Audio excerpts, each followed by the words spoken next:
हाँ जी, ELP number 2 तक तो हमारा डिस्कशन हो गया था।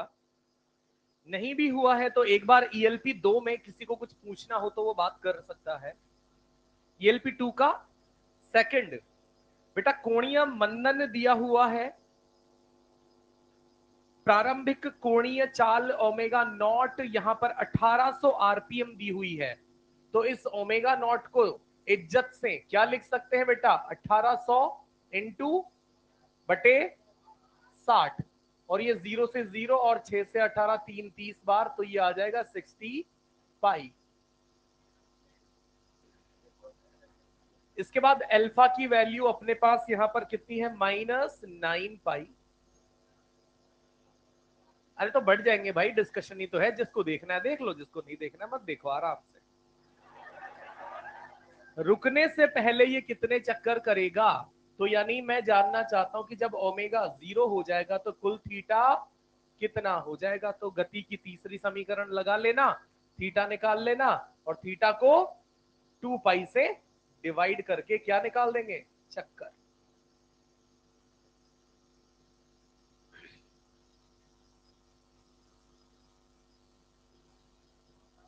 क्यों? हाँ हाँ, तो नीचे जाना है मतलब 1 बजे तक तो पड़ेगा ना, 1 बजे के पहले ही भाग जाएगा क्या? कितना नीचे जाना है, पाताल में नहीं घुसेगा क्या?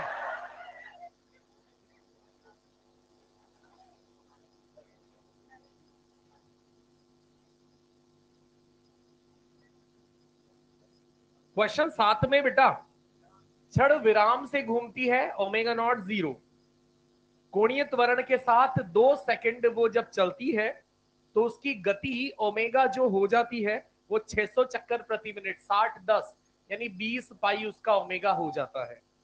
तो अल्फा निकालना है, गति की पहली समीकरण। ईएलपी 2 में क्वेश्चन नंबर 14 तक और कोई बोलिए। 8वां,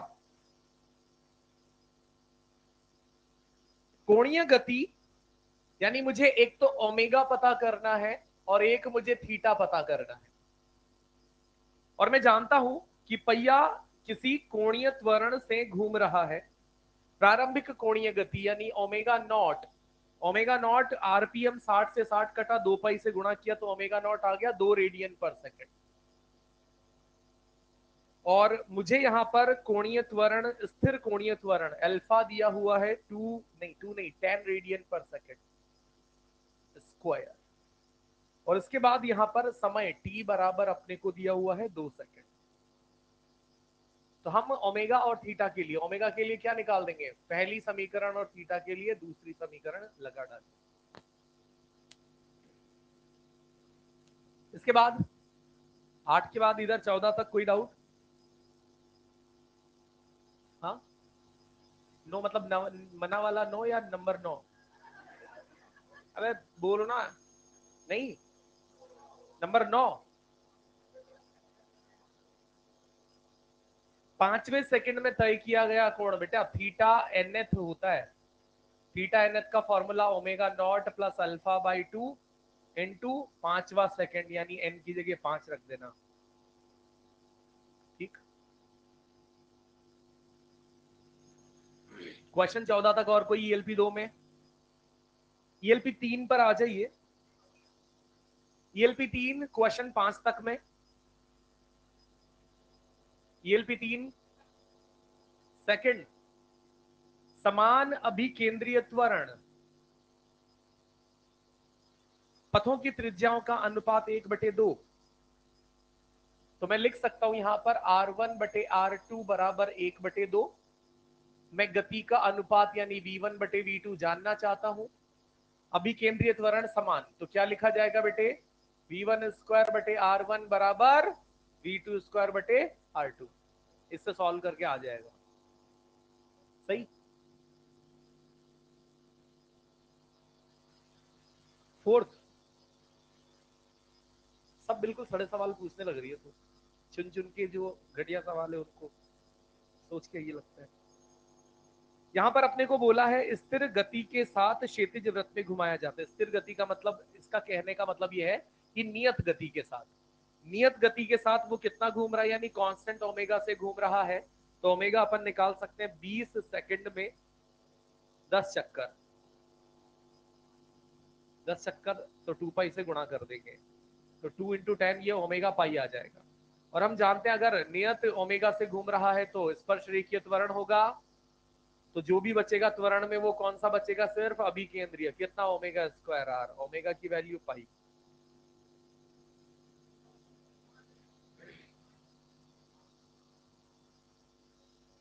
क्वेश्चन नंबर 6 को ओरली ऐसे ही सुन लो। त्रिज्या दी हुई है, वृत्ताकार पथ पर चल रहा उसका रेखीय वेग दिया है। रेखीय वेग जो दिया है उस क्षण पर उसका गति बढ़ने की दर यानी स्पर्श रेखीय त्वरण दिया हुआ है।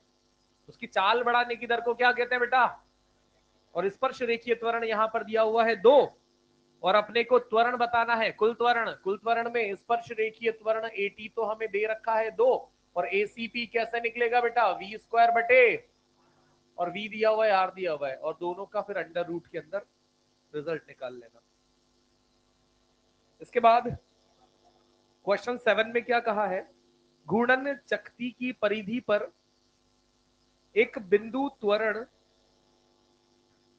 का त्वरण सदिश वेग सदिश के साथ 30 डिग्री के कोण पर है।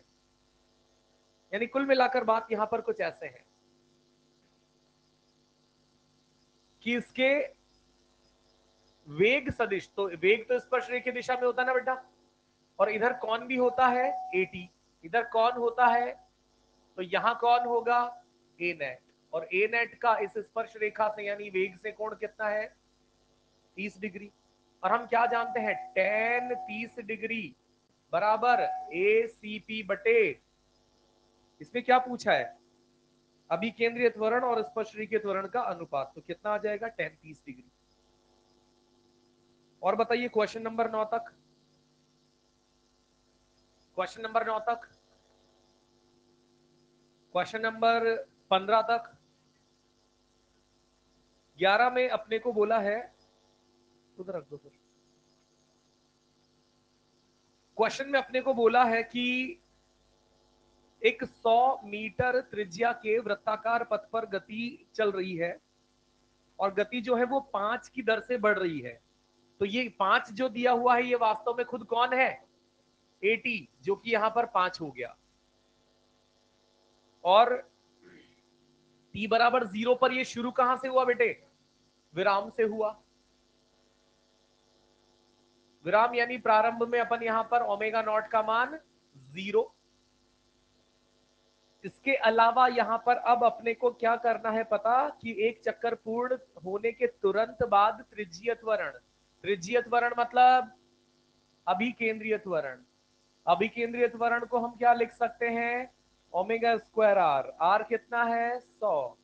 मुझे क्या पता करना है मात्र, वो भी कब, एक चक्कर पूरा होने के, एक चक्कर पूरा होने में जो कोण चल चुके होंगे वो कितना, मुझे प्रारंभिक वेग ओमेगा नॉट कितना दिया हुआ है, मुझे क्या अल्फा पता होगा, एटी बराबर अल्फा आर, हाँ के ना, तो अल्फा बराबर एटी बटे आर, यानी अल्फा का मान कितना हो गया 5/100। तो यहां से क्या मैं गति की तीसरी समीकरण लगाकर ओमेगा निकाल सकता हूं, ओमेगा आ जाएगा, ओमेगा का मान यहां रख दीजिए। नहीं,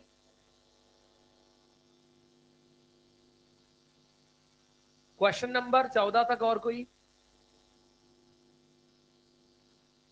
बोलो बोलो। 12, जब ये पढ़ा था उस दिन कहाँ आई थी, क्या पढ़ा था,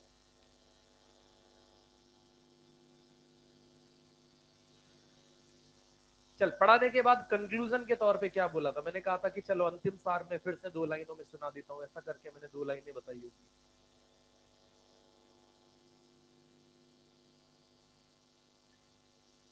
नहीं, क्या कहा गया था कि जब उनका डॉट प्रोडक्ट धनात्मक होगा,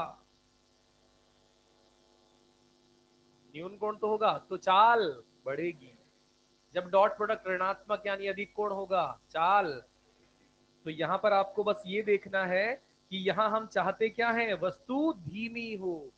वस्तु धीमी हो यानी वेग और त्वरण के बीच में अधिक कोण हो। अब यहाँ चारों में अधिक कोण कहाँ नजर आ रहा है, दूसरे में, क्योंकि पहले में 90 डिग्री, तीसरे में भी मुझे तो 90 डिग्री ही नजर आना चाह रहा है यहाँ पर, चौथे में न्यून कोण नजर आ रहा है, अधिक कोण दूसरे वाले सवाल में है। और जब वेग और त्वरण के बीच में अधिक कोण होगा तो ही वहां मंदन प्रदान करने के लिए स्पर्श रेखीय घटक जो होगा वो विपरीत दिशा में होगा। सही। क्वेश्चन 15 तक और कोई? ईएलपी नंबर 4 में क्या दिया था पूरा? ईएलपी 4 में दूसरा, दूसरे में विकेट उड़ गया भाई लोग। तीन समान कणों को, समान कणों का मतलब प्रत्येक कण का द्रव्यमान सेम। तो हम यहां पर बात करते हैं, ओ केंद्र है और अपने को जानना है कि तीनों रस्सी के टुकड़ों में, यानी एक रस्सी का टुकड़ा यहां पर ए तक, एक रस्सी का टुकड़ा यहां पर बी तक और एक रस्सी का टुकड़ा सी तक, तीनों टुकड़ों की लंबाई एल। और हमें यहां पर बताना है तीनों खंडों में तनाव का अनुपात होगा। तो मैं यहां पर इस वाले को क्या लिख दूंगा, T1, इस वाले को T2, इस वाले को। तो T1 का काम सिर्फ किसे और सिर्फ किसे घुमाना है, तो T1 के लिए हम क्या लिख देंगे, m omega square into 3l। इसके लिए बी वाले के लिए क्या लिखेंगे बेटे, T2 माइनस T1 बराबर m ओमेगा स्क्वायर। T1 को इधर लाऊंगा तो कितना हो जाएगा, 5m ओमेगा स्क्वायर एल। होगा कि नहीं होगा? T1 में कितना, 3 का गुणन है, यहाँ पर 3 और 2 मिलकर। अब जब ए के लिए चलेंगे तो क्या लिखेंगे, T3 माइनस T2 बराबर 5 नहीं, m omega square L. T2 इधर लाएंगे यानी 5 और 1 6, T3 हो जाएगा 6m ओमेगा स्क्वायर। तो इस तरीके से कितना आ जाएगा, 3:5:6 है ऐसा ऑप्शन 4। ठीक है। क्वेश्चन नंबर 8 तक 5, बंकन कोण को अपरिवर्तित रखते हुए वक्रता त्रिज्या को 4 गुना कर दिया है। त्रिज्या 4 गुना तो वेग 2 गुना, और वेग अगर 2 गुना हो गया तो 100% गति।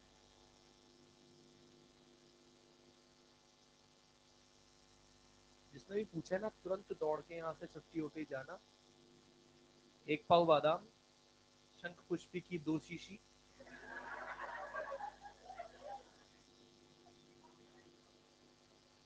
और उतनी ही एक पाव भी इस तरीके के जो वो आता है ना, अखरोट। बस ये 3 चीजें हैं, और डेली 7 करें सुबह शाम।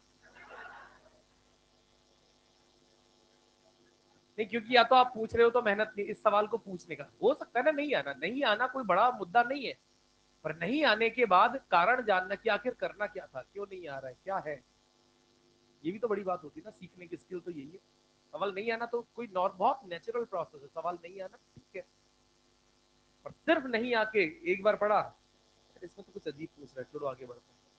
इसे कहते हैं बीमारी, ये है बीमारी। ये आपके सीखने की प्रोसेस में इतना बड़ा रोड़ा बनेगा कि आप सीख नहीं पाओगे, वहीं अटके रहोगे जहां पर हो। क्योंकि जब तक जूझोगे नहीं, कहते हैं ना वो, जब तक तोड़ेगा नहीं तब तक जुनून के बिना असंभव है ना।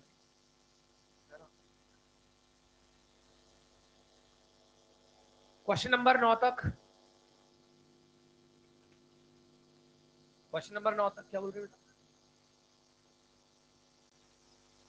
क्वेश्चन 8 में अपने को त्रिज्या दे दी और पटरियों के बीच की दूरी दे दी, कितनी ऊंचाई से उठाया जाना है। पता है बंकन कोण में हमने क्या कहा था, कि सड़क को कुछ ऐसे हम उठा देते ना, ये वाली चीज, ये वाली चीज जो कितना है, और इसको पता करने के लिए पहले क्या पता करते हैं, और थीटा के लिए टेन थीटा का क्या फॉर्मूला होता है, वी स्क्वायर बटे, और वेग यहाँ पर 96 दिया हुआ है, उसे कन्वर्ट करने के लिए 5 बटे स्क्वायर बटे आर कितना है 800 इंटू जी कितना 10, और इसी को अंत में क्या लिख दोगे एच बटे बी, बी का मान 1, यानी यही चीज आ गई एच। इसको सॉल्व करना है।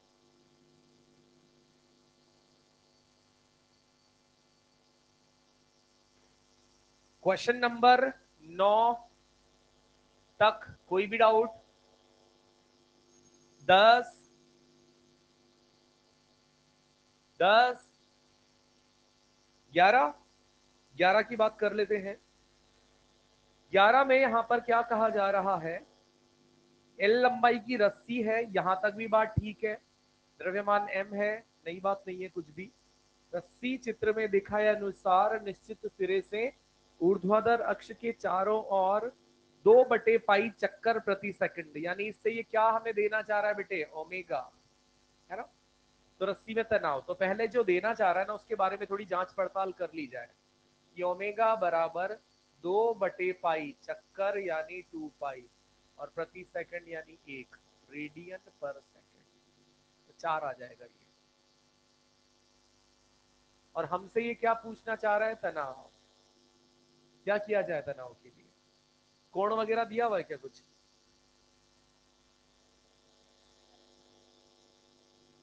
रस्सी की लंबाई एल है, ठीक है। ओमेगा का एक फॉर्मूला अपन जानते हैं, जी बटे एल कॉस थीटा बराबर ओमेगा। एक बार चेक कर लो, किसी को लगता है नहीं ऐसा नहीं है, उल्टा पुल्टा मैंने कुछ लिखा गलत, ऐसा ही है। और अभी मुझे ओमेगा की वैल्यू कितनी दे दी, 4, पूरा स्क्वायर करूंगा तो जी बटे एल की वैल्यू मुझे एल के रूप में आंसर दिखाना है ना बेटा, तो एल मेरे लिए चिंता का विषय नहीं है। और थीटा मैंने यहां से लिख दिया कॉस थीटा बराबर 16। और रस्सी में तनाव पूछना चाह रहा है, तो मैं क्या कर लेता हूँ, मैं कॉस थीटा का मान लिख लेता हूँ यार। तो कॉस थीटा का मान हो जाएगा जी बटे 16 एल। फिर मुझे ये भी पता है कि जब इस प्रकार से रस्सी होती है, ये तनाव टी, ये थीटा, तो ये क्या होता है T cos theta, T cos theta बराबर, और मुझे तनाव टी ही तो ज्ञात करना है, तो टी की जगह टी, कॉस थीटा की जगह जी बटे 16 एल बराबर एम जी। जी से जी काट के यहां से टी बराबर 16 एम।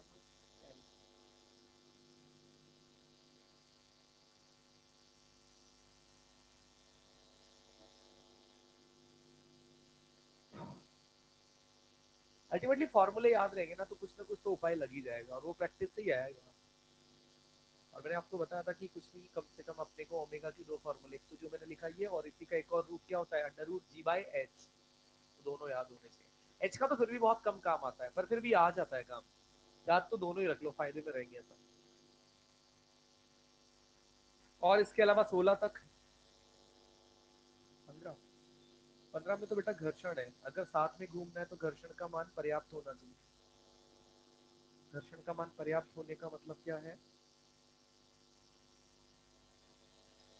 ये ओमेगा के रूप में जानना चाह रहा है क्या? हमने क्या सीखा था कि ओमेगा बड़ा या बराबर होना चाहिए किससे, एक बार देख लो वहां पर, शायद क्वेश्चन में लिखा होगा हमने, या मैं नॉर्मली इसे सॉल्व कर देता हूँ। Friction must be less than equal to f l, friction यहाँ से कितना हो जाएगा, एम ओमेगा स्क्वायर आर, और ये क्या हो जाएगा म्यू एम जी, एम से एम काट देता हूँ, और मुझे आर के लिए लिखना है, r must be less than equal to mu g बटे ओमेगा, ये आंसर आ जाएगा।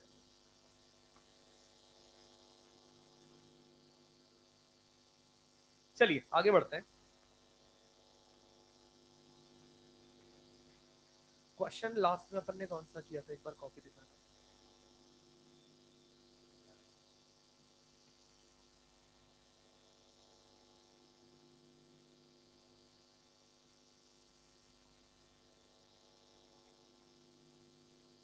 तू ऐसे लिखेगी ना, तेरे अंत तक पूरा सिलेबस खत्म होगा ना, 8 रजिस्टर फिजिक्स के, 9 रजिस्टर केमिस्ट्री के, और कम से कम 6 रजिस्टर बायो के बढ़ जाएंगे। इसको रिवाइज कैसे करेंगे, रिवाइज करते डर नहीं लगेगा? तो आप छोटे में लिखा, अगर एक पेज पे इतना लिख कर ये काम आगे पे हो जाए। सही बता रहा हूँ ये चीजें।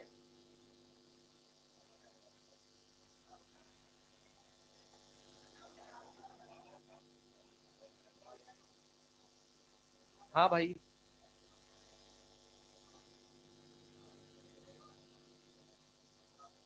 चलिए तो हम उस क्वेश्चन बाउल वाले तक, उसका आंसर क्या था? 5/√2। अगला हेडिंग आप लिखेंगे बेटे, ऊर्ध्वाधर वृत्तीय गति।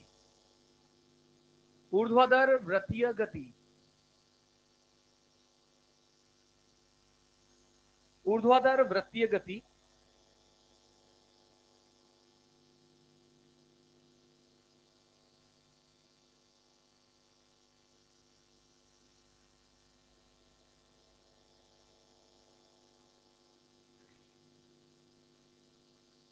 ऑल्दो मैं पूरा ड्राइव करके आपको यहां पर बताऊंगा, पर अंत यहां पर भी दो फॉर्मूलों के साथ होगा और दो पूरी ऊर्ध्वाधर गति के बनेंगे यूनिवर्सल फॉर्मूले। काम बहुत आसानी से हो जाएगा, बातों को सुनिएगा, समझिएगा।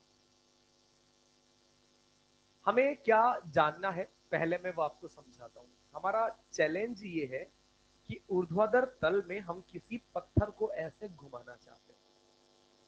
आप जानते हैं जब हम उसे निम्नतम तल से घुमाएंगे तो बिल्कुल नीचे जब वो पत्थर होगा तो उसकी स्थितिज ऊर्जा न्यूनतम, गतिज ऊर्जा जब ये ऊपर आएगा तो स्थितिज ऊर्जा बढ़ेगी, अधिकतम नहीं, स्थितिज ऊर्जा, गतिज ऊर्जा।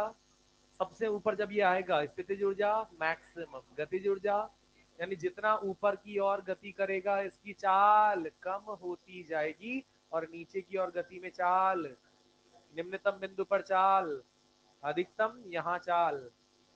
तो कुछ यही चीजें हमें यहाँ पर रिलेट करनी है। गौर से देखिएगा, बढ़िया बढ़िया चीजें हैं।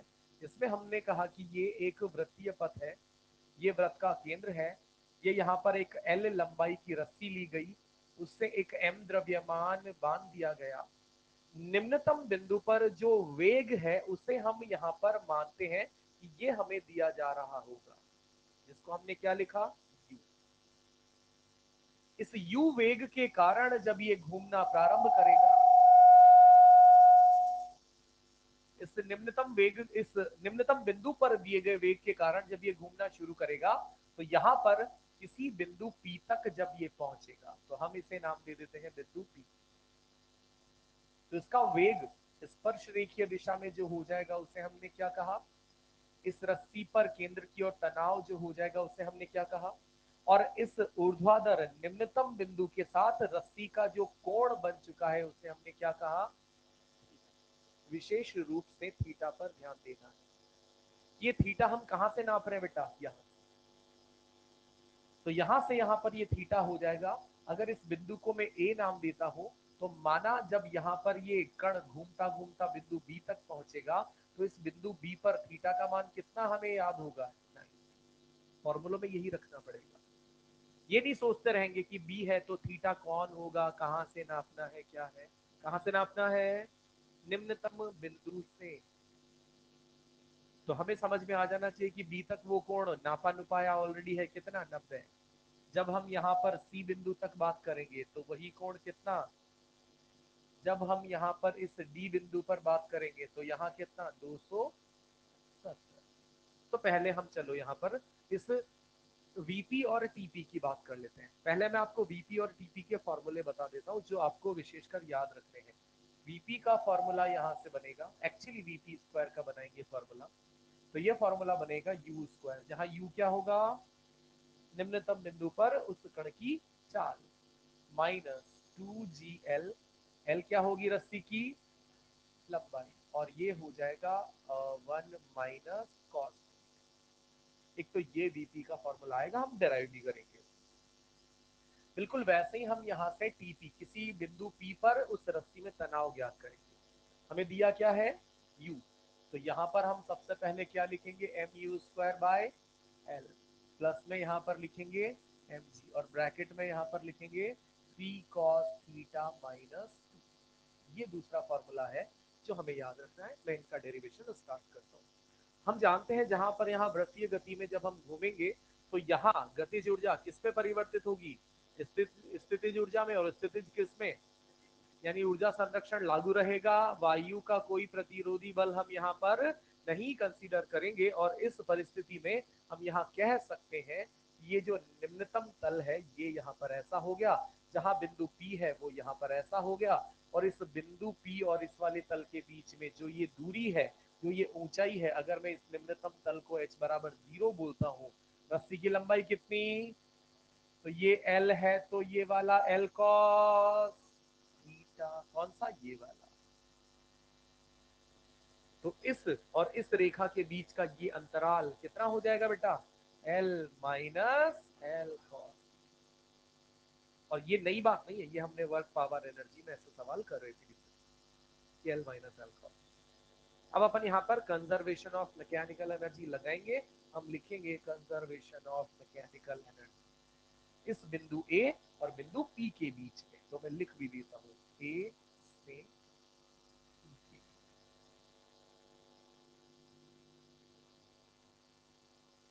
ए पर कुल ऊर्जा, तो गतिज ऊर्जा क्या लिखेंगे बेटे, half m u square plus 0। सहमत है। जब हम पी पर चले जाएंगे तो half m BP square plus h की जगह एल ब्रैकेट, कोई आपत्ति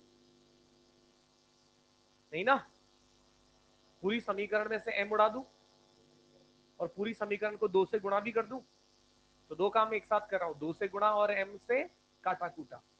तो यहां से 2 से गुणा करेंगे, यहां 2 से गुणा करेंगे और एम काटेंगे तो, यहां एम काटेंगे 2 से गुणा करेंगे तो ब्रैकेट, हमें ज्ञात क्या करना है, इसको उधर ले जाएंगे तो क्या बनेगा, यू स्क्वायर माइनस, सही बात,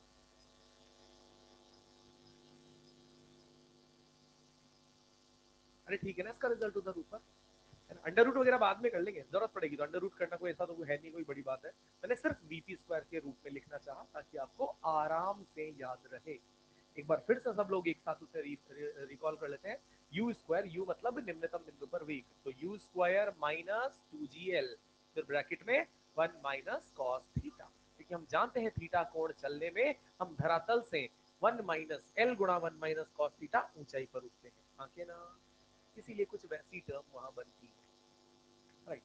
अभी मुझे तनाव ज्ञात करना है, तो बेटा बिंदु पी पर एक बार गौर से ध्यान दो और देखो इस बिंदु पी पर जो ये कण है, इस कण पर कितने बल लग रहे हैं, ईमानदारी से बोलना, बिंदु पी पर कण पर कितने बल लग रहे हैं, एक, एक तनाव mg, और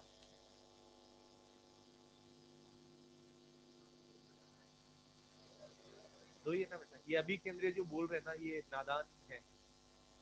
कितने बल है, तनाव, और तनाव किधर लगता है, रस्सी के अनुदिश, और ये mg किधर लगता है, तो यहाँ पर जो रस्सी के अनुदिश है उसे वही रहने दे, जो नीचे mg लग रहा है उसका घटक कर लो एक, तो ये वाला क्या हो जाएगा, mg cos, एक स्पर्श रेखीय दिशा में हो जाएगा mg sin, थीटा। मैं लिखना चाहूंगा यहाँ पर बेटे विशेषकर कि जब हम स्पर्श रेखीय दिशा में, बहुत ध्यान देने योग्य बात है कि स्पर्श रेखीय दिशा में जब बल की बात करेंगे तो वहां पर कौन मिलेगा, जहां एम उस कण का द्रव्यमान और थीटा ऊर्ध्वाधर के साथ बना हुआ कोण होगा। तो अगर यहाँ पर पूछा जाएगा आपसे, इसीलिए मैं इसको रुक कर यहाँ बात करना चाहता हूँ कि स्पर्श रेखीय त्वरण कितना होगा, तो आपको स्पर्श रेखीय त्वरण में क्या लिखकर बताना होगा, जहां थीटा, विशेषकर आपको ये बिल्कुल ध्यान से समझाना पड़ेगा कि थीटा उस वृत्तीय पथ में निम्नतम बिंदु के साथ बना हुआ कोण है। इसमें मस्ती मजाक नहीं चलेगा कि थीटा कहीं कहीं से भी नहीं है थीटा, बात। दूसरा, अभी मुझे क्या ज्ञात करना है, टीपी, है ना। तो अब बताइए केंद्र की ओर कुल बल कितना होना चाहिए, एम वीपी स्क्वायर बटे आर। मैंने कहा था ये चीज क्या बताता है, बल्कि आवश्यकता। और अगर उस बिंदु पर एल लंबाई की रस्सी है, एल लंबाई की रस्सी है और वीपी चाल से चलना चाहते हैं, तो केंद्र की ओर इतना बल लगना चाहिए। और इस पर केंद्र की ओर, उस केंद्र की ओर वाली रेखा में कौन कौन से बल है? टीपी अंदर की ओर और एमजी कॉस थीटा। तो कुल अंदर की ओर कितना बल होगा? TP minus MG cos. सही सही। हम यहां से टीपी जानना चाहते हैं, और टीपी बराबर, मैंने इसको एमजी कॉस थीटा को इधर लिख लिया, प्लस, और ये एम बाय एल भी मैंने यहां पर ऐसे लिख लिया, और यहां ब्रैकेट वीपी स्क्वायर का पूरा मान वहां से लिखूंगा ना, तो क्या हो जाएगा? You square minus 2gl bracket 1 minus,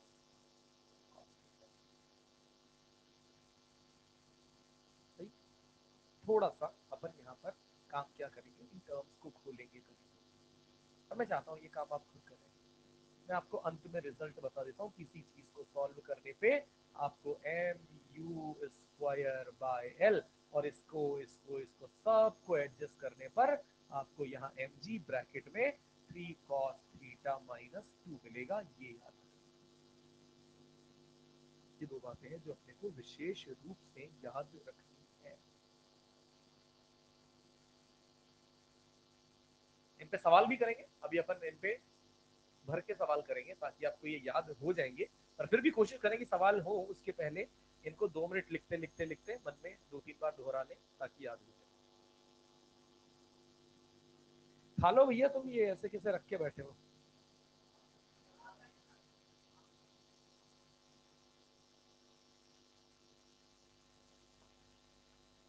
क्या बोल रहे?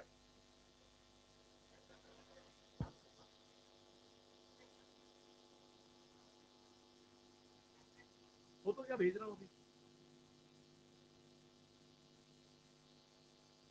उसमें से आलू आलू के छिलके तू खा लेना।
भाई छिलके बचे।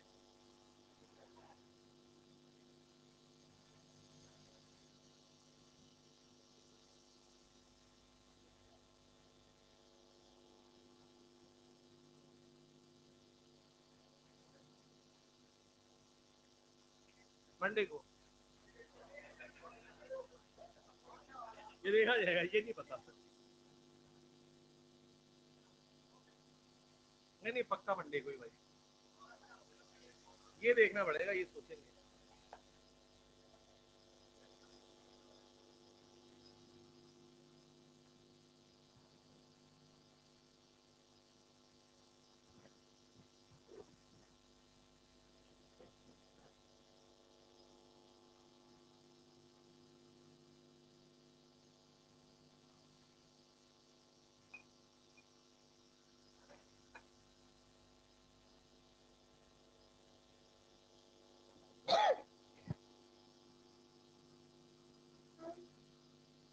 बेटा ऐसे तो तुम 1 बजे तक लेके बैठे रहोगे, इसको खाने का मौका तो मैं दूंगा नहीं तुम्हें, तो खा लो बीच में, बीच हवा में उछालो।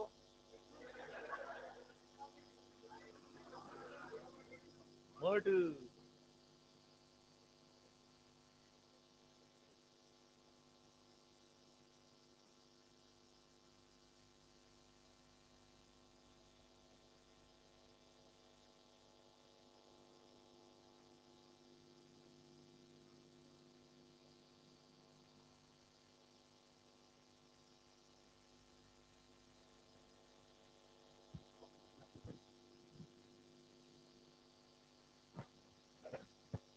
हाँ भाई।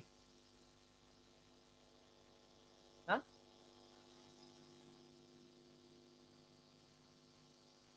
एमजी वाला, ये रस्सी है ना, ऊर्ध्वाधर से कितने कोण पर है? तो ये रस्सी की ही तो रेखा है ना, तो ऊर्ध्वाधर के साथ ये कोण कितना होगा? ठीक है, ये कोण कितना होगा? ठीक है, तो एम जी नीचे जो लग रहा है थीटा के अनुदिश वाला घटक और लंबवत वाला घटक।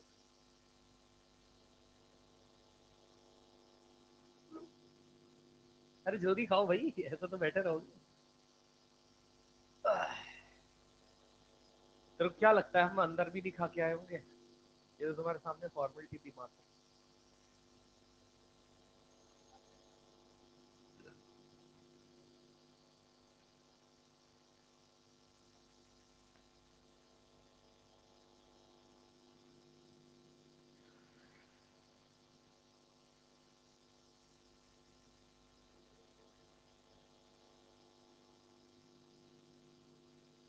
अच्छा, तुमने उस दिन पिज्जा मिले थे कि ना तुम? क्या नाम था यार?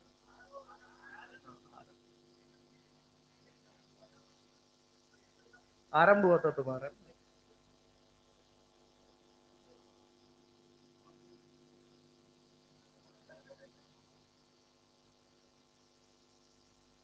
वो गर्म भी होता तब भी कोई काम का नहीं था भाई। उनकी शक्ल देखी थी क्या तुमने? देखी थी? बिना देखे खा गए। उनको मौका नहीं दिया शक्ल दिखाने का, खा गए ऐसे ही। हाँ? क्या कहना चाह रहा है?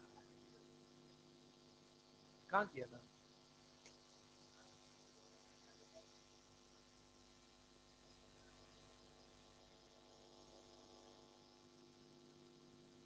डांस तो तू ही बढ़िया करता है मोहनलाल।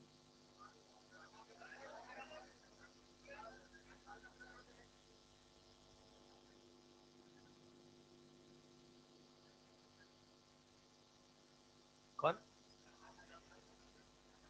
ये जापानी है क्या?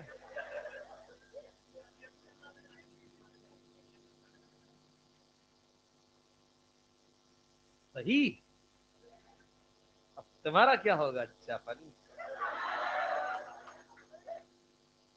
ये बोलता भी ज्यादा, ये पीछे जैसे इधर लिख रहे होते हैं ना, ये ज्यादा ही बोलता है ये बीच में। तो क्या है, थोड़ा लिख लिया भाई लोग। आगे बढ़ते हैं। एक चीज छोटी सी यहां से अपन ऑब्जर्व कर सकते हैं कि बेटे जब आपने अभी थोड़ी देर पहले बोला कि हाँ सर, जब ये निम्नतम बिंदु पर होगा तो इसका इसकी चाल जो होगी वो क्या होगी? अधिकतम। और जैसे जैसे जैसे ऊपर जाता जाएगा चाल कम होती जाएगी। बिल्कुल उसी प्रकार से तनाव भी जो होगा ना, तनाव वो निम्नतम बिंदु पर ही क्या होगा? अधिकतम। तो जैसे ऊपर जाने पर चाल घट रही है, वैसे के वैसे ही ऊपर जाने पर तनाव भी घटेगा। तो चाल न्यूनतम सी पर, है ना? और तनाव भी न्यूनतम, चाल अधिकतम ए पर, तो तनाव भी अधिकतम। इसके ही कुछ साक्ष्य, कुछ सबूत हम आगे देखते हैं। इसको बढ़ा दूं आगे?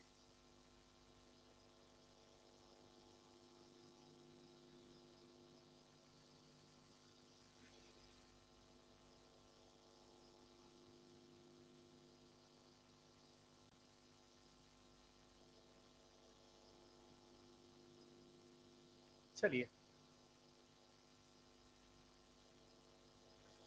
हम बात करने जा रहे हैं कि अगर मुझे एक वृत्तीय पथ इस प्रकार से दे दिया गया है, ये इसका केंद्र है। शांति से सुन ले भाई लोग।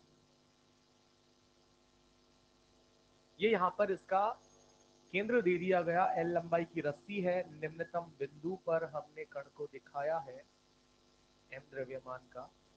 मैंने आपसे ये भी कह दिया कि जब मैं यहां पर आपसे थीटा पूछूंगा तो कितना बोलोगे? यहाँ, यहाँ, वहां।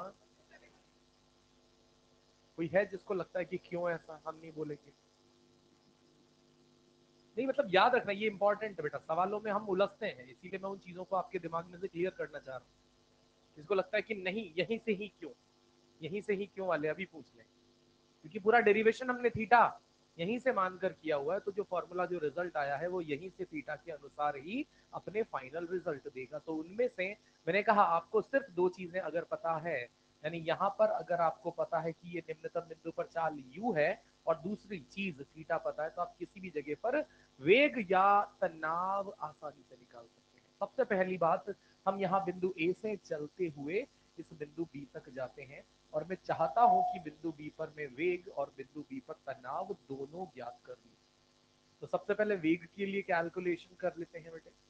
तो बताइए, जब वहां बिंदु बी पर हम पहुंचेंगे, थीटा फॉर्मूले में 90 रख दो, रखो, तो क्या आ जाएगा, you square minus 2gl bracket में 1 माइनस कॉस थीटा, और 90 रखने पर कॉस का 90 मान, तो क्या बचेगा, सिर्फ 1 यानी 2gl, यानी क्या आ जाएगा, यू स्क्वायर माइनस, और अंत में मैं क्या लगा दूंगा, अंडर रूट। जो मैंने कहा था कोई बड़ी बात नहीं होगी, हम अंत में अंडर रूट लगा देंगे क्योंकि वहां स्क्वायर लिखा हुआ है फिलहाल।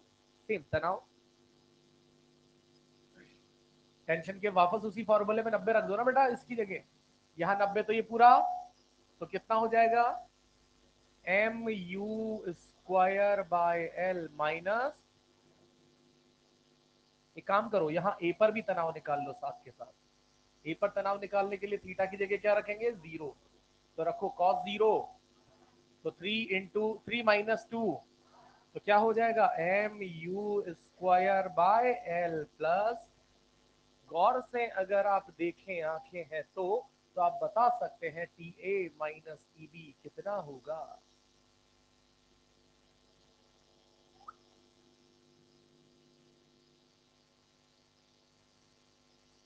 कितना होगा,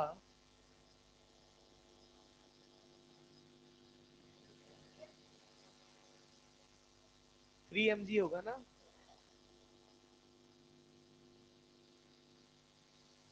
तो यहाँ पर ये हमें पता लगा है कि जब हम इस निम्नतम बिंदु से 90 डिग्री ऊपर जाएंगे तो तनाव m u square by l तो सेम रहा ना, प्लस एम जी से घटकर -2 mg हो गया, यानी 3 mg कम हो गया।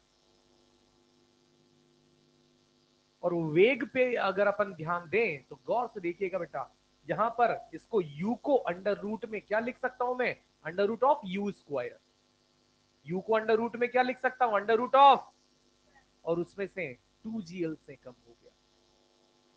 कितने से कम हो गया, यानी यहां से, अब ध्यान रखना इंपॉर्टेंट बात, कि जब वेग की बात होगी, अंडर रूट के अंदर बात होगी, तो जो भी वेग होगा 90 डिग्री ऊपर जाने पर वेग में कितनी कमी आएगी, -2gl, और तनाव में 3 mg की कमी आएगी। हाँ के ना, चलिए वहां पर आ जाते हैं, बिंदु इस सी पर आ जाते हैं। इस बिंदु सी पर इस फॉर्मूले से सबसे पहले तो वीसी निकालो बेटा जी।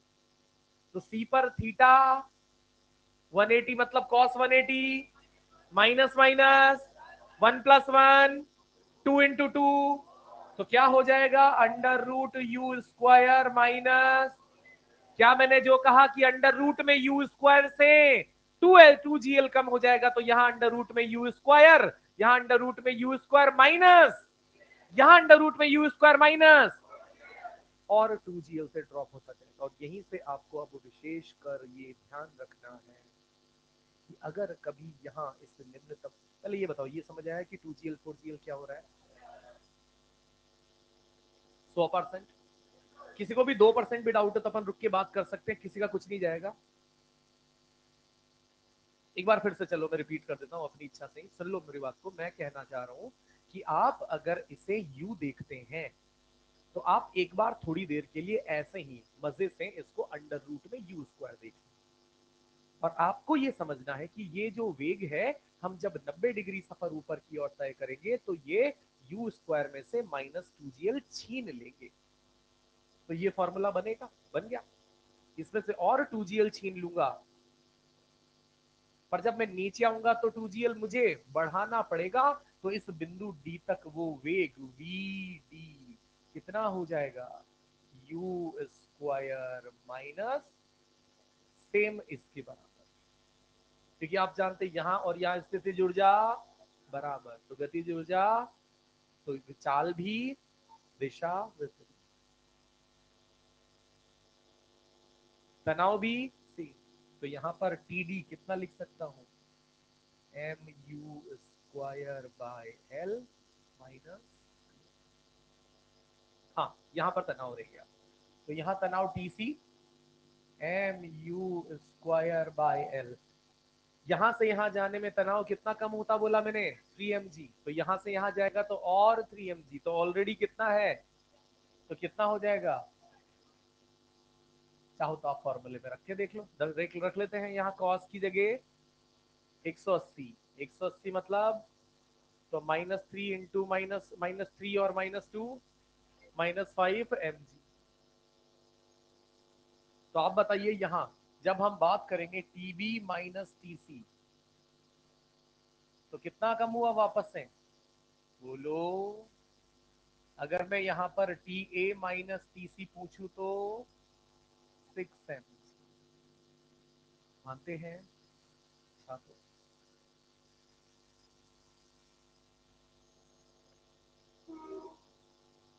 हाँ तो मैं कुछ क्वेश्चन पूछने वाला था, मैं ये कहना चाह रहा था कि अब सोचो जो ट्रिक जो तरीके हमने समझे सोचे, तो एक बार देखना बेटा, एक बार सब देखना, कुछ बढ़िया बातें बताता हूँ सब, कि मान लेता हूं यहां इस निम्नतम बिंदु पर, निम्नतम बिंदु पर अगर मुझे वेग दिया है √7gl, कितना,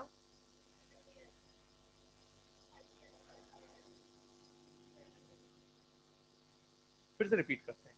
मैंने कहा कि u का मान मैंने दे दिया √7gl, तो वेग में कितने से कम करना है, 2gl से, तो √7gl यहाँ कितना, √5gl और यहाँ अंडर रूट,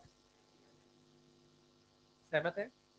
एक और मजे की बात, निम्नतम बिंदु के लिए पर सिर्फ ये, मैंने कहा यहां पर वेग कितना, √7gl, कुछ भी हो सकता है वो, फिलहाल अपने एग्जांपल में क्या है, यहां पर वेग अंडर रूट, तो यहां पर तनाव 8 mg होगा, कितना होगा, वेग कितना बोला मैंने, 7, तो एक बढ़ा दो 8 mg, और यहां अगर तनाव 8 mg है, 5 mg, 2 mg है, नहीं समझ आया, एक और प्रैक्टिस, थोड़ा सबका सहयोग चाहिए। यहाँ पर मान लेता हूं इच्छिक अपन ने यहाँ पर मान लिया कि जो हमारा वेग है वो वेग हमने मान लिया √10gl, कितना मान लिया वेग अंडर रूट, तो यहाँ तनाव 11 mg, ये कहना चाह रहा हूं। एक बार और, एक बढ़ा देंगे, हाँ है ना, पर ये सिर्फ एक बढ़ाने वाला ट्रिक कहाँ के लिए, सिर्फ क्योंकि एक बार यहां पर अगर तनाव मिल गया तो बाकी जगह के तनाव के लिए मुझे कुछ ज्यादा हेल्प नहीं चाहिए होती है, वो सिर्फ यहां के लिए है। और यहीं पर अगर मुझे चीजें पता लग गई तो ऊपर चीजें बता पाना मेरे लिए आसान नहीं, चुटकियों का खेल है। तो यहां पर मैंने क्या कहा, वेग कितना बेटा, √10gl, under root, under root, तो यहां पर तनाव कितना बोला, तो यहां 8 mg, 5 mg, कहां, अब कहां जाएगा, वहां से क्या यहां जाएगा क्या, फिर वापस से 8 mg, वापस से नीचे आने पर 3 फिर से बढ़ जाएगा, चक्कर। अच्छा OMG कह रहा है, ठीक है मामला। अब आप समझ रहे हैं कि सर ये तो जो आपने बताया है ये तो सिर्फ 4 पॉइंट्स के लिए बताया है, कहीं यहाँ 60 डिग्री कहीं 120 डिग्री के लिए पूछ लिया तो क्या करेंगे, फॉर्मूला है ना? पर मैं फिर से कहता हूं आपको बहुत रेयर जरूरत पड़ेगी, मुख्य रूप से जरूरत इन चारों के लिए पड़ेगी, जिनमें मैंने आपसे कह दिया कि अगर कहीं भी आपको हिंट के तौर पर एक वेग पता लग जाए आपका काम बिल्कुल सॉर्टेड हो जाए, है ना। हम फॉर्मूले क्वेश्चन करेंगे, आपको उनमें थोड़ी सी हेल्प अच्छे से मिल भी जाएगी, पहले ये नोट कर लो यहाँ तक।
सही बोल रहा है।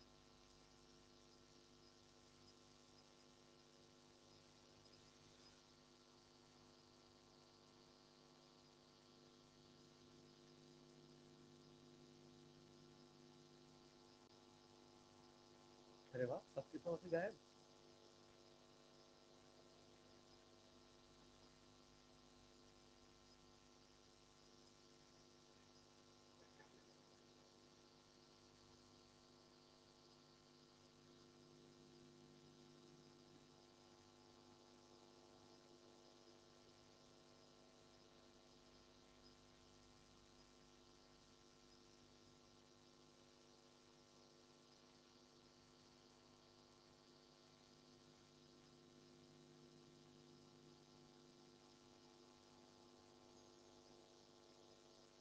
हो गया भाई लोग, इतनी खुशी।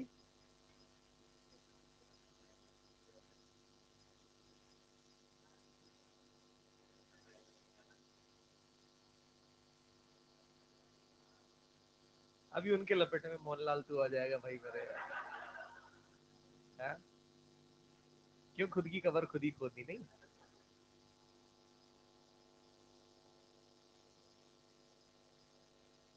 बढ़े आगे। क्वेश्चन।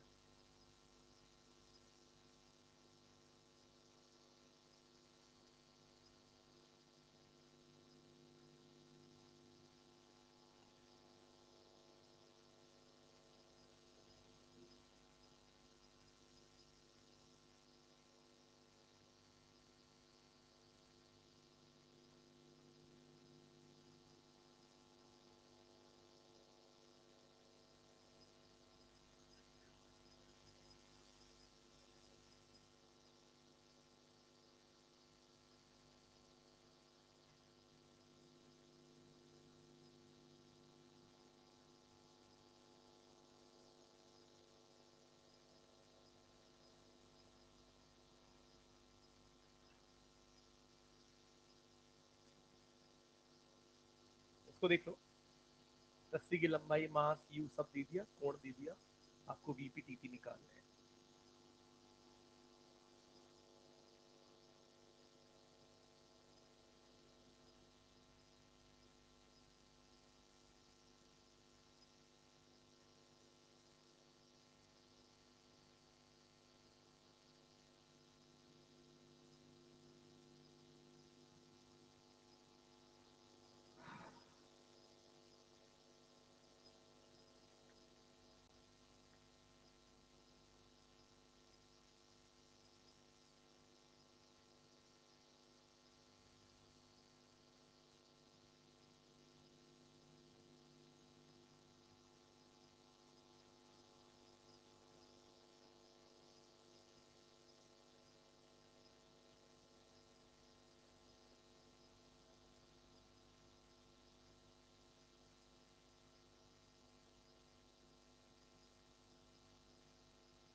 हाँ जी। और बनाओ।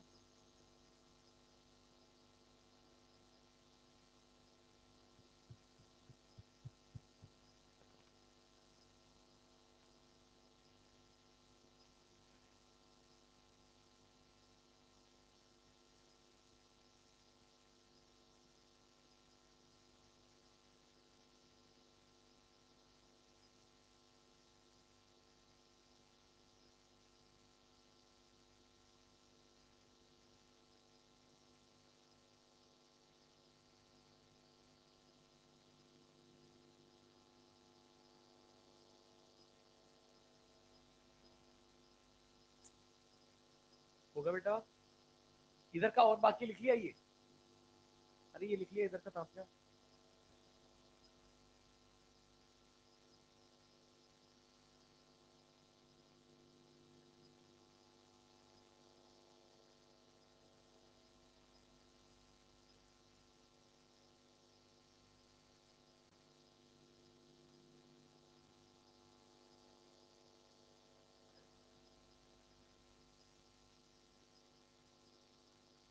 चलिए, तो यहाँ पर आसान सी बात है, बहुत स्मूथ इजी। हमें बिंदु P पर वेग निकालना है तो फॉर्मूला हमने सीखा हुआ है, u स्क्वायर मतलब 100 माइनस 2gl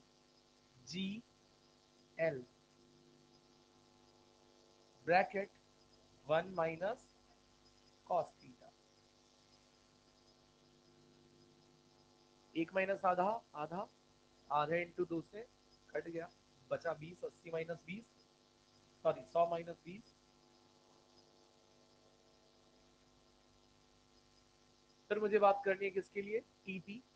टीपी का फॉर्मूला हमने क्या सीखा हुआ है, m u square by l, m कितना 1, यू स्क्वायर यानी 100, एल कितना 2, फिर उसके बाद प्लस एम कितना 1 इंटू जी एम जी, फिर ब्रैकेट में 3 कॉस 60, 3 कॉस 60 माइनस 2, सही है ना। तो यहाँ पर ये 3/2 माइनस 2, माइनस का आधा इंटू 10 माइनस का 5, और ये यहाँ पर 50, तो 50 माइनस,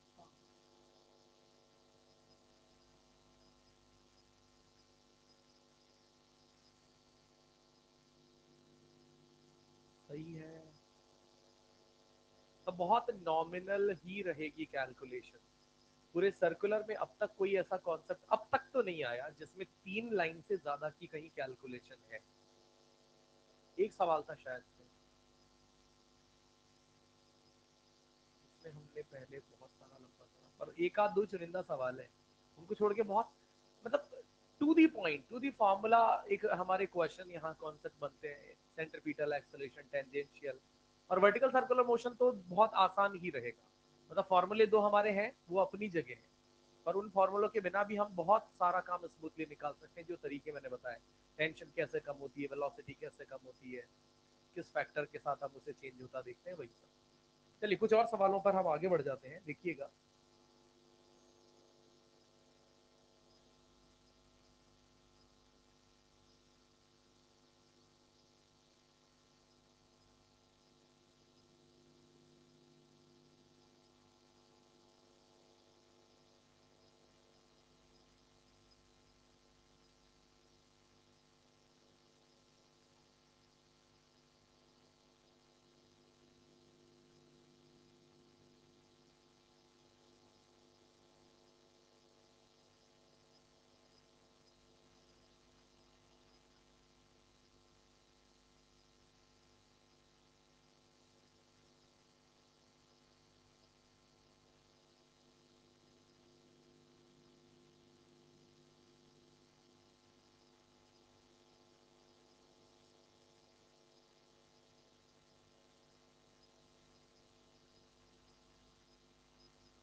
किस वाले में?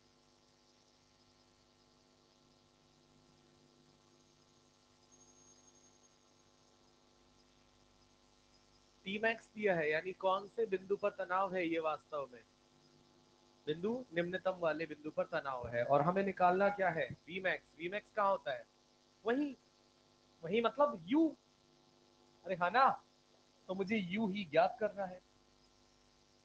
थोड़ी देर ही पहले हमने फॉर्मूले बनाए हैं कि जो बिंदु ए पर तनाव है, उस बिंदु ए पर तनाव को हम टी मैक्स कहते हैं, और उसके लिए फॉर्मूला हमने पता है क्या बनाया है?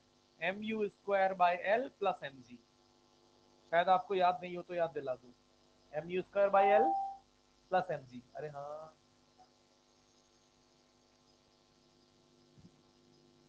तो अब मुझे यही ज्ञात करना है कि टी मैक्स तो हो गया 40, एम हो गया 2 किलो, यू तो मुझे पता करना है, एल हो गया 3, और एम जी हो गया 20। ये 20 40 में से घट के 20 बचेगा, 3 से गुणा होके 60/2 बराबर यू स्क्वायर।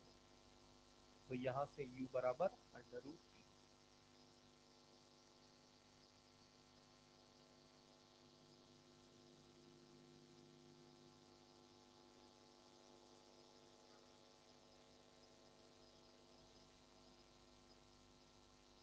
√600।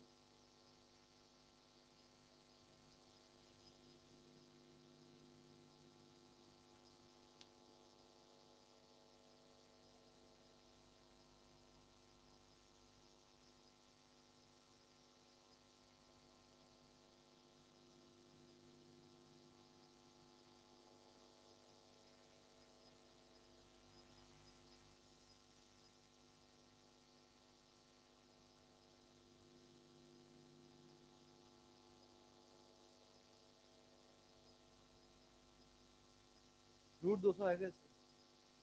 कम आ रहा है आंसर, जापान से आते आते कम हो गया आंसर। ट्रांसपोर्टेशन में खर्चा ज्यादा है।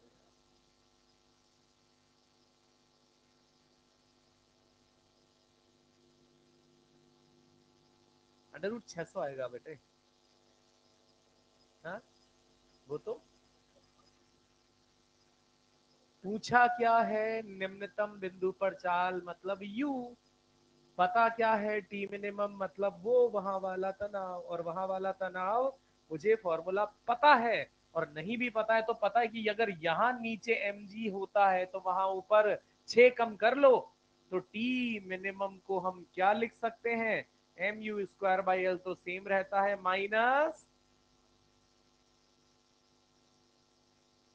रह जाएगा याद। बस थोड़ी थोड़ी सी जैसे प्रैक्टिस करेंगे ना, 2 4 5 सवालों में अपने आप याद रह जाएंगे सब। अब मुझे ये टी मिनिमम तो बता दिया 10 बराबर एम यहाँ पर 1, यू तो मुझे पता करना है, एल का मान 10 -5, और एम का मान 1, और ये 10, तो ये हो गया 50, और ये 50 उधर जाके 60, फिर 10 उधर गुणा होके 600, तो यू स्क्वायर बराबर 600।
ये लिख लिया इधर वाला बेटा।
हाँ, इसमें आप बोल रहे थे क्योंकि टी मैक्स और टी मिनिमम यानी मैक्सिमम निम्नतम और उच्चतम बिंदु के बीच का जो तनाव का अंतर है वो T A minus T C हमने कितना सीखा हुआ है, और वो कितना दिया हुआ है, 0 से जी काट दू, 6 से 2 काट दू, और एम बराबर 2 किलो आ जाए। इसमें नहीं, टी मैक्स और टी मिनिमम, टी मैक्स कहां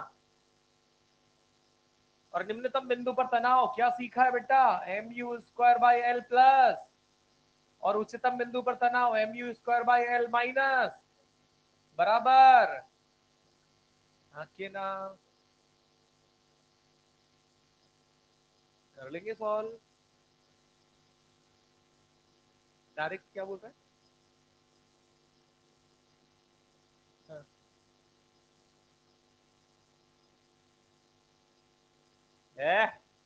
ये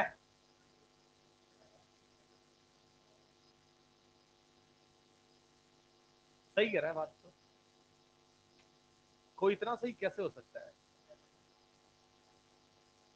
चलो तो यहां से आपको u निकालना है, वज्र गुणा कर लें आराम से, और ये हो जाएगा एक m u square by l plus m g, और ये हो जाएगा 4 mu square by l minus 20 mg, और ये यहाँ पर 3 mu स्क्वायर बाय एल, और ये उधर जाकर 21 mg, और आप अब जो चीजें यहाँ से कट जाएगी एम से एम और 3 से ये 7 बार, तो 7 GL अंडर रूट 7 GL आ जाएगा। हाँ, एल की वैल्यू 10 रख देना, तो एल की वैल्यू 10 रखते से ही अंडर रूट 7।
हाँ जी बेटा, इधर टीसी यानी ये वाला, और यहां टीसी का मान m u square by l minus लगभग क्या सारे मान दिए हुए हैं। यू स्क्वायर 2500, एल का मान 5 और एम 2 10 100। 5 से कितनी बार कट जाएगा? 500, 600, 1000।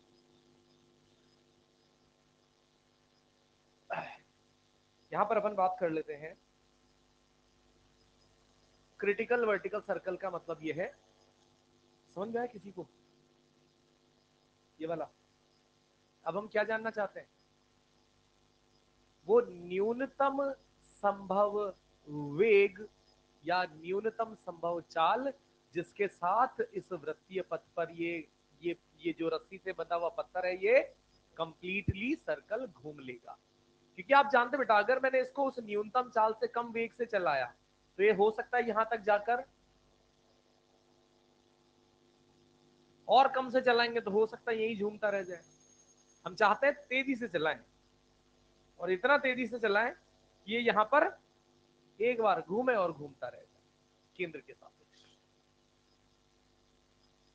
रस्सी है, रस्सी से बांध रखा है उस द्रव्यमान को, और जब भी अपन किसी भी चीज को रस्सी से बांधकर घुमाते हैं, उतनी फिजिक्स अपन सोचते नहीं है, पर थोड़ा सा आप रिलेट कर पाएंगे अगर आपका बचपन अच्छा बीता है तो, कि जब अपन किसी पत्थर से किसी रस्सी मतलब किसी पत्थर को रस्सी से बांध के घुमाते हैं, तो घुमाते हैं तो अगर अपन उसको घुमा रहे हैं और अपने अंदर कॉन्फिडेंस होता है, अपन सर के ऊपर भी घुमाते रहते हैं, घुमाते हैं, पर कॉन्फिडेंस में कमी तब आ सकती है जब अपने को पता लगे कि अगर गलती से रस्सी ढीली पड़ गई ना तो खोपड़ी ढीली हो जाएगी।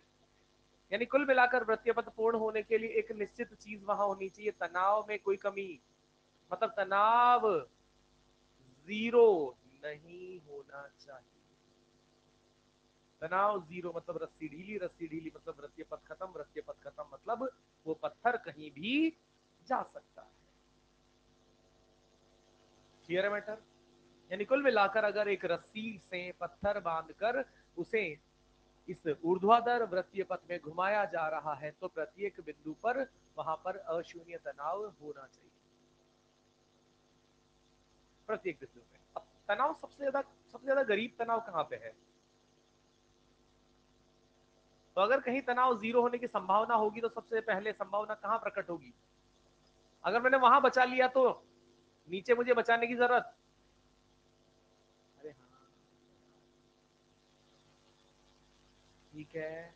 तो यहां से हम क्या कहना चाहते हैं कि क्रांतिक मानों के साथ जब आप ऊर्ध्वाधर गति करवाना चाहते हैं तो हमारा सिर्फ और सिर्फ ये कहना है कि यदि इस बिंदु सी पर जो तनाव है वो क्या हो, जीरो से या कम से कम जीरो के बराबर।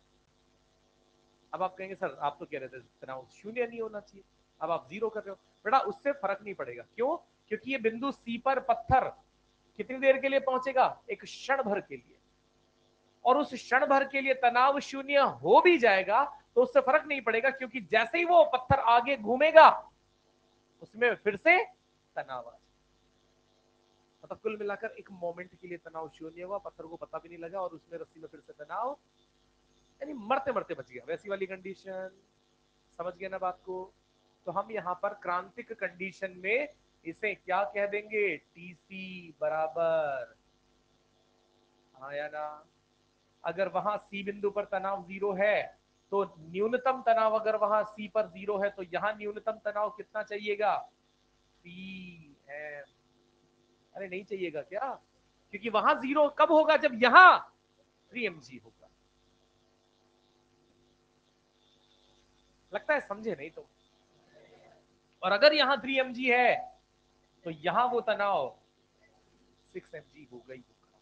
यानी कोई पूछे कि निम्न किस इस वृत्तीय गति को पूर्ण करने के लिए निम्नतम बिंदु पर कितना तनाव होना चाहिए? 6 mg होना चाहिए, तभी जाकर वहां पर जाकर वो उस क्षण पर 0 होगा और उस क्षणिक 0 के होते हुए भी वो सर्कल पूरा हो जाएगा। अगर यहाँ 6 mg से थोड़ा भी कम रहा तो तनाव इसके पहले ही यहीं पर कहीं पर 0 हो जाएगा। फिर यहां से यहां का पथ तय करना इस पत्थर के लिए पॉसिबल। और एक और मजे की बात, यहां अगर तनाव 6 mg है तो वेग कितना होगा, √5g। कैसे याद आया कि मैंने कहा था वेग से तनाव निकालना, तो एक, तो यहां 5 है तो यहां भूल गए। तो यहां अगर तनाव 6 mg है, यहां तनाव अगर 6 mg है तो वेग यहां पर कितना होगा, निश्चित रूप से अंडर रूट। और अगर यहां वेग √5gl है तो यहां कितना होगा, √3gl, और यहां √gl।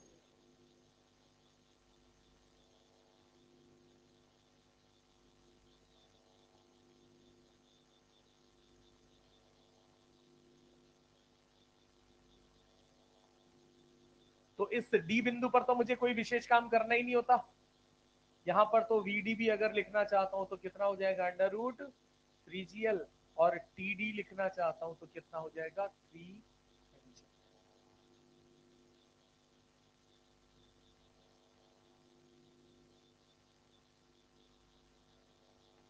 ईएलपी दे।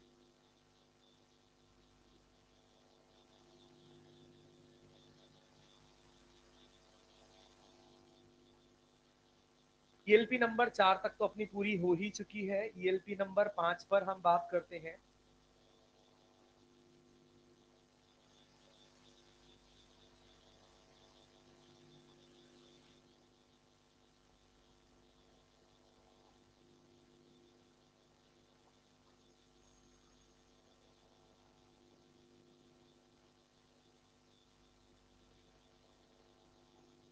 ईएलपी 5 क्वेश्चन 1 से 6।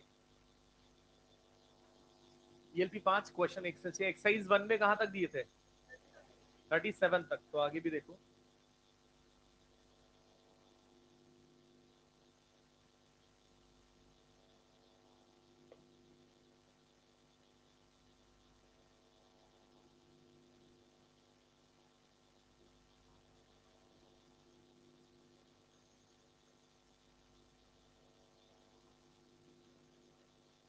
चलो फिलहाल आप पहले के ही निपटा लो।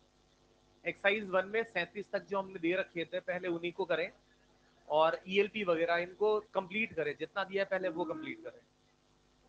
Thank you. इनको पढ़िएगा बेटा, आप 10 मिनट भी बैठेंगे चीजें बहुत अच्छे से याद हो जाएगी, और अपने को सवाल करेंगे तो आपको कंफर्टेबली ये चीजें समझ में आने भी लगेगी।